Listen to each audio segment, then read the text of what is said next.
we are 100% in the end game for 1.21 development, because in just over a week, we're expecting the update to release, which means the last major bug fixes have to be fixed inside this beta and possibly one next week, and some of the biggest ones have to do with, say, like, the heavy core being properly displayed inside of, like, say, item frames or something like that, and inside your hotbar now, because instead of it being, like, a really small thing, now it's properly sized, as we can see right here. And on top of the many bug fixes, there's also quite a number of small parity changes, such as the fact that now the speed and the delay from when you can actually fire a wind charge has been properly matched with Java Edition, which means I believe you could fire it just a little bit quicker than you could before, which means you could do things like activating a crafter from a far distance away too, which, speaking of the crafter, there was a weird thing where, like, for some reason the sound of it when it's activated was heard further than 5 blocks away, but now it's this one beta that should now be fixed, and you should only hear it, like, when you're at least 5 blocks away and no more than that. And on the same topic of sounds, let's say you go to a trial chamber and you happen to loot a vault. Get all the lovely things from this one vault, plenty of good things you could use for later on. Well,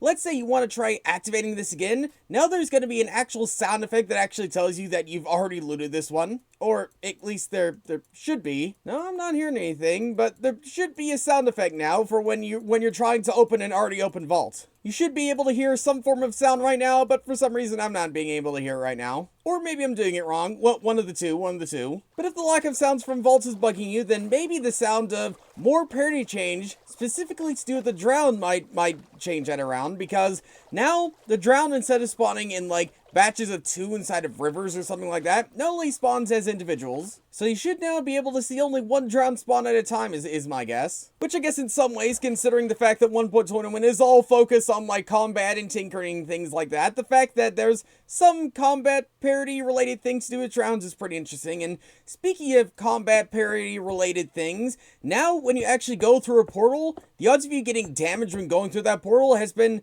completely gone away. That very annoying and very just weird bug of you just randomly getting damaged when going through another portal is gone now. Is finally gone. The time it takes to go through another portal, on the other hand, is still way too long, especially for Bedrock Edition. But you know, you win some and you lose some. There's also been some things related to add-ons that's happened inside this preview, where some textures or something like that from add-ons just for some reason wouldn't load, but now as this one preview, they should be able to load properly now. If the Ring of Fire I'm making right now couldn't tell you that, then I don't know what will. Or the fact that we actually saw only one drown spawning here. But yeah, I'm expecting next week for there to be another beta or preview or something like that, but I'm not expecting it to be inside the 1.21 release, because, you know, certification and stuff, that takes time. And I'm not even saying everything I showed inside of today's video is going to be inside of 1.21 official, but in the case there is, then there is some noteworthy things and some noteworthy bug fixes you could look out for. But yeah, for now, thanks for watching, and I'll see you all later.